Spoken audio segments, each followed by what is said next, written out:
പൂഞ്ഞാർ മണ്ഡലം യു.ഡി.എഫ് സ്ഥാനാർത്ഥി advocate Sebastian എം.ജെയുടെ തെരഞ്ഞെടുപ്പ് പ്രചാരണാർത്ഥം ഈരാട്ടുപേട്ട മണ്ഡലം കൺവെൻഷൻ സംഘടിപ്പിച്ചു.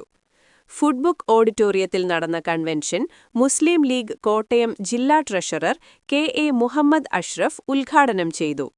കോൺഗ്രസ് മണ്ഡലം പ്രസിഡന്റ് അനസ് നാസർ അധ്യക്ഷത വഹിച്ചു. യു.ഡി.എഫ് സ്ഥാനാർത്ഥി അഡ്വക്കേറ്റ് സെബാസ്റ്റ്യൻ എം.ജെ സംസാരിച്ചു. ഈരാറ്റുപേട്ട നഗരസഭാ ചെയർമാൻ അഡ്വക്കേറ്റ് വി.പി. നാസർ, വിവിധ രാഷ്ട്രീയ കക്ഷി നേതാക്കളായ K A. Muhammad Hashim, Sabu Plathottam, Thomas Kalladan, Ansari Kollamparambil, advocate V M. Muhammad Ilyas, Razi Cheriyavallam, Sreekala R, K H. Noushad, Raseem Muthukattil, K A. Maheen തുടങ്ങിയവർ സംബന്ധിച്ചു. കെ.ഇ.എ. ഖാദർ സ്വാഗതം പറഞ്ഞു. ഇപ്പോൾ ഇവിടെ നടക്കുന്ന രണ്ട് സഭാസ്ഥന്മാർ തമ്മിലുള്ള മത്സരം പി സി ജോർജ് ചിത്രത്തിലില്ല. കഴിഞ്ഞ പ്രാവശ്യം പി സി ജോർജ് ജയിക്കാതിരിക്കാൻ വേണ്ടി ഇലക്ട്രേറ്ററിന്റെ വോട്ട് മുഴുവൻ സെബാസ്റ്റ്യൻ കുളത്തൂർ വാങ്ങിച്ചു എങ്കിൽ ഇപ്പൊ രണ്ട് സഭാസ്ഥന്മാർ തമ്മിലാണ് മത്സരം. പി സി ജോർജ് ചിത്രത്തിലില്ല. അപ്പൊ അങ്ങനെ ഒരു വോട്ട് ഇല്ലാത്ത ഒരാളുടെ പേര് നമ്മൾ പരാമർശിക്കേണ്ട കാര്യമാണ്. അപ്പൊ അതുകൊണ്ട് ഓരോ വോട്ട് പോലും ഇലക്ട്രേറ്ററിൽ നിന്ന് പി സി ജോർജിനെ പേടിച്ച് ഇടതുപക്ഷ സ്ഥാനാർത്ഥിക്ക് നമ്മൾ വോട്ട് ചെയ്യേണ്ട ഒരു കാര്യമില്ല. അതിനുള്ള സാഹചര്യങ്ങൾ നിലവിലുണ്ട്. കോൺഗ്രസിന്റെ കണ്ട് നമുക്കറിയാമല്ലോ, ടി എ തോമനൊക്കെ ഇവിടുന്ന് മന്ത്രിയെ ജയിച്ചു പോയി എം.എൽ.എ. ആയി കഴിഞ്ഞപ്പോഴാണ് അന്ന് പ്രഖ്യാപിച്ച ടി എ തോമന്റെ കാലത്ത് പ്രഖ്യാപിച്ച ഈരാറ്റുപേട്ടയ്ക്ക് ഒരു താലൂക്ക്. അത് കഴിഞ്ഞു വന്ന ഒരു എം.എൽ.എമാരും വാഗ്ദാനങ്ങളല്ലാതെ ഇതുവരെ നിറവേറ്റാൻ സാധിച്ചിട്ടില്ല. എന്ന് കോൺഗ്രസിന്റെ ഈ എം.എൽ.എമാരും എം.പിമാരും നാട് ഭരിക്കാൻ ഉണ്ടാകുമോ അന്ന് മാത്രമേ വികസന പദ്ധതി നടക്കാറുള്ളൂ, നടന്നിട്ടുള്ളൂ. മൂന്നാം സ്ഥാനം ഉറപ്പിച്ച ഒരു സ്ഥാനാർത്ഥി ഇപ്പോൾ നമുക്കുണ്ട്. ആ സ്ഥാനാർത്ഥിയുടെ പേര് പോലും നമ്മൾ പറയേണ്ട, ആ സ്ഥാനാർത്ഥി തന്നെയായിരിക്കും മൂന്നാം സ്ഥാനത്ത് വരുന്നത് എന്നുള്ള കാര്യം പ്രിയപ്പെട്ട എല്ലാവരും മനസ്സിലാക്കിക്കൊണ്ട് നമ്മൾ ഇനി ചെയ്യേണ്ടത് ഒന്നാം സ്ഥാനത്ത് വന്ന നമ്മൾ എങ്ങനെ ഏറ്റവും വലിയ ഭൂരിപക്ഷം നേടിയെടുക്കാൻ കഴിയും എന്നതിനെ പറ്റി മാത്രം നമ്മൾ പ്രവർത്തിക്കണമെന്നാണ് എനിക്ക് വിനീതമായി തന്നെ എന്റെ പ്രിയപ്പെട്ട ഐക്യ ജനാധിപത്യ മുന്നണിയുടെ നേതാക്കന്മാരോട് എനിക്ക് പ്രവർത്തിക്കാനുണ്ട്. കഴിഞ്ഞ 10 വർഷക്കാലമായി നമ്മൾ അനുഭവിച്ചുകൊണ്ടിരിക്കുന്ന, കേരള ജനത അനുഭവിച്ചുകൊണ്ടിരിക്കുന്ന വളരെ ദുഃഖകരമായ ഒരു ഭരണകൂടത്തിന്റെ ചെയ്തികൾ അത് അവസാനിപ്പിക്കാൻ വേണ്ടിയുള്ള പ്രയത്നത്തില് പൂഞ്ഞാർ നിയോജക മണ്ഡലത്തിൽ നിന്നും ഐക്യ ജനാധിപത്യങ്ങളുടെ സ്ഥാനാർത്ഥിയായി മത്സരിക്കുന്ന പ്രിയങ്കരനായ സെബാസ്റ്റ്യൻ എം.ജിയുടെ വിജയം ഉറപ്പാക്കുക എന്നതാണ് നമ്മുടെ ഇന്നത്തെ സമ്മേളനത്തിന്റെ ഉദ്ദേശവും ലക്ഷ്യം. ഈ വരുന്ന നിയമസഭാ തെരഞ്ഞെടുപ്പില് ഐക്യ ജനാധിപത്യ മുന്നണിയുടെ സ്ഥാനാർത്ഥിയായി ഞാൻ മത്സരിക്കുന്നത് ശരിക്കും ഈരാറ്റുപേട്ടയുടെ ഒരു പിന്തുണയാണ് എന്നെ ഈ കോൺഗ്രസ് പാർട്ടി സ്ഥാനാർത്ഥിയായി പ്രഖ്യാപിക്കാനുള്ള പ്രധാന കാരണം. ഇവിടെ ഈ മുനിസിപ്പാലിറ്റിയിൽ അല്ലെ ഈരാറ്റുപേട്ട ഈ പരിസര പ്രദേശത്തും മിനിമം നിങ്ങൾ എനിക്കൊരു 7000 വോട്ടിന്റെ ഭൂരിപക്ഷം തരണം.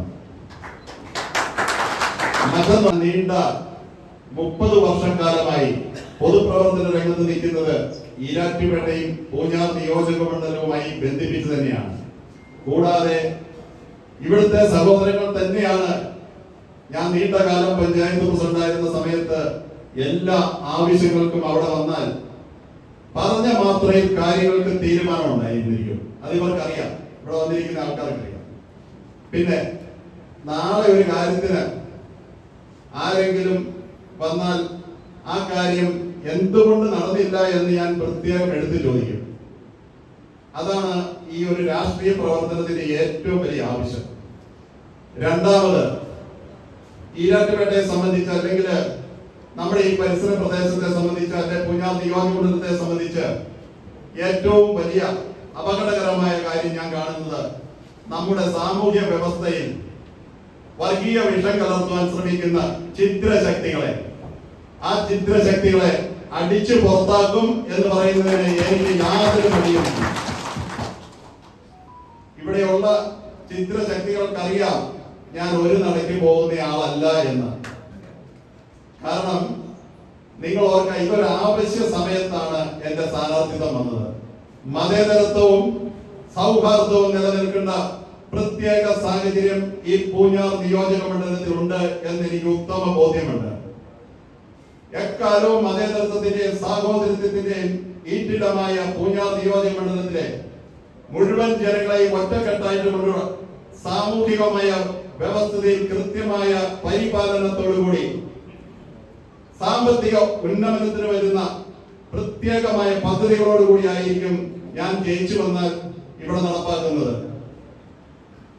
അതോടൊപ്പം ഞാൻ ഈ കഴിഞ്ഞ 5 വർഷത്തെ ഇതിനെക്കുറിച്ച് പറയുന്നില്ല. എന്നോട് ചെയർമാൻ പറഞ്ഞത് 2 വെയിറ്റിംഗ് ഷെഡാണ് തീർന്നെന്നാണ് പറഞ്ഞത് മൊത്തം. അതായത് ഏറ്റവും തിക്കിലി പോപ്പുലേറ്റഡ് ആയിട്ടുള്ള ഒരു മുനിസിപ്പാലിറ്റിയാണ് ഇവിടെ.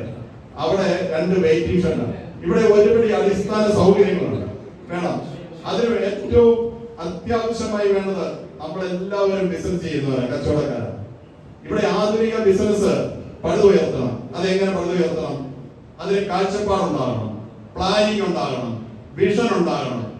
ഇത്രയധികം ടെൻഡൻസി ഉള്ള, ഇനീഷ്യേറ്റീവ് ഉള്ള ഒരു ബിസിനസ് കമ്മ്യൂണിറ്റി ഉള്ളപ്പോൾ അവരെ പ്രൊമോട്ട് ചെയ്ത് അത് ലോകമെമ്പാടും അല്ലെങ്കിൽ നമ്മുടെ കേരളമെമ്പാടും ശക്തി പ്രാപിപ്പിക്കുക എന്നുള്ളതായിരിക്കും എന്റെ ദൗത്യം.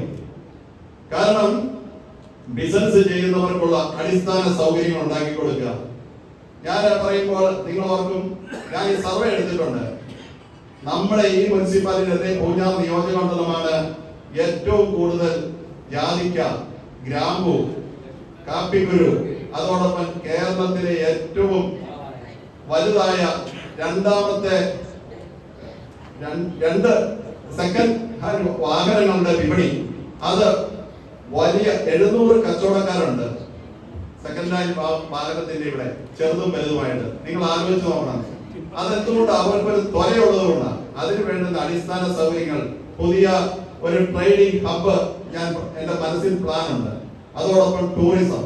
ഈ 2 സെക്ടറുകളെയും കൃത്യമായി നമ്മൾ പ്രൊമോട്ട് ചെയ്താൽ നമ്മുടെ ഈരാറ്റുപേട്ടയുടെയും പൂഞ്ഞാറിന്റെയും മുഖചിത്രം മാറ്റുന്നതിന് എനിക്ക് സാധിക്കും എന്ന് ഉറപ്പുണ്ട്. പ്രത്യേകിച്ചും എന്താണെങ്കിലും ഐക്യ ജനാധിപത്യ മുന്നണി അല്ല UDF അധികാരത്തിലൂടെ വരും, അതിന് യാതൊരു തർക്കവുമില്ല.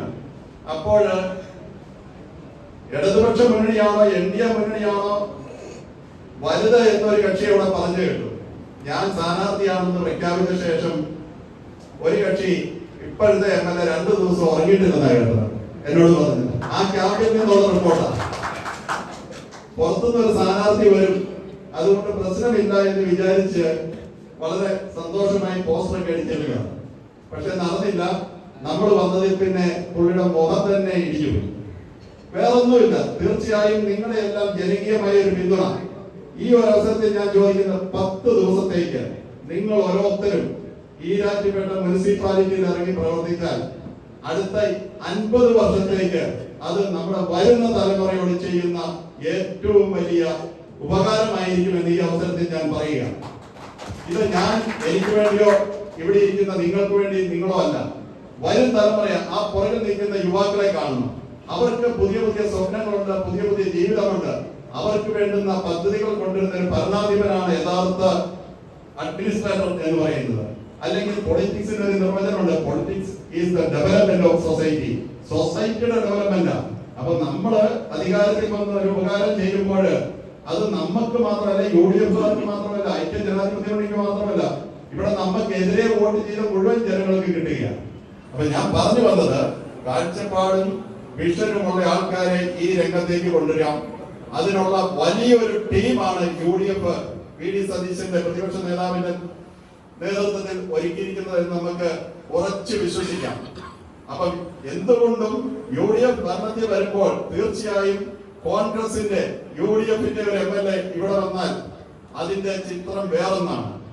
നീണ്ട 60 വർഷങ്ങൾക്ക് ശേഷം കോൺഗ്രസിന്റെ കരുത്തരായ ഒരു സ്ഥാനാർത്ഥികളും ഇവിടെ മത്സരിച്ചിട്ടില്ല.